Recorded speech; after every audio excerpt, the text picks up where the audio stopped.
World Book Day, Bishops. It's Mr. Prince here.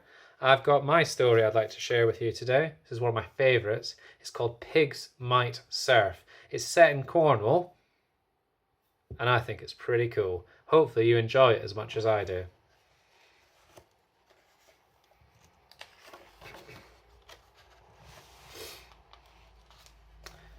Bailey the piglet lived by the sea, in a pig hut made of wood. He dreamed of the waves and the surfer he'd be, not the mud, like a good pig should. Pigs can't surf or swim, understand, Mother Pig said with a snort. Oh, it's so boring being a pig. I'll be the first, he thought. While the other pigs flumped and flopped in the smud, Bailey swam in the pond more and more. On his hind legs, he could stand but land with a thud on the surfboard he'd made for a door. As Jethro the farmer disappeared for his tea after counting the pigs with his mate, Bailey planned his escape over fields to the sea, tip-trot through the kissing gate. Then early the next day, while the other pigs slept, Bailey made his way down onto the beach. Splish, splosh, splish into the sea he leapt. He was stoked. His dream was in reach. Paddle, paddle, paddle on my old surf door, Bailey sang as he rode on his tummy. And then with a tumble, a crash to the shore, he was thrown from his board. Not funny.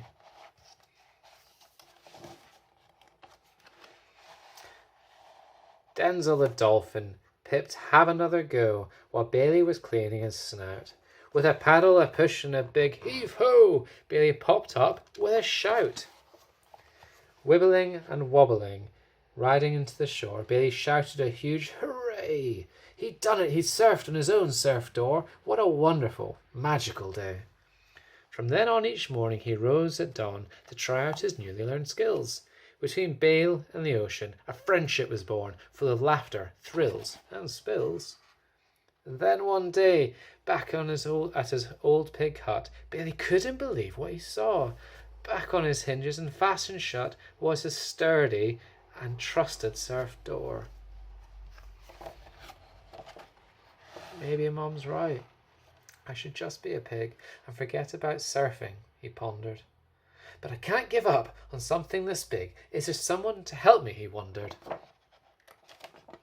The very next day, the dolphins gathered to find Bailey a new board to surf. They found one, quite old, a bit tatty and battered, but they knew just what it was worth. For Bale, their buddy, had just begun to enjoy all the fun of the sea. While his mummy and daddy loved food, mud and sun, their piglet was happy and free. But one day when Jethro was counting his pigs, something at sea caught his eye. Well, I never, he said. You just wouldn't believe. Pigs might surf, even if they can't fly. And that's my story about a pig that surfed. Thank you very much. Hope you enjoy the rest of World Book Day.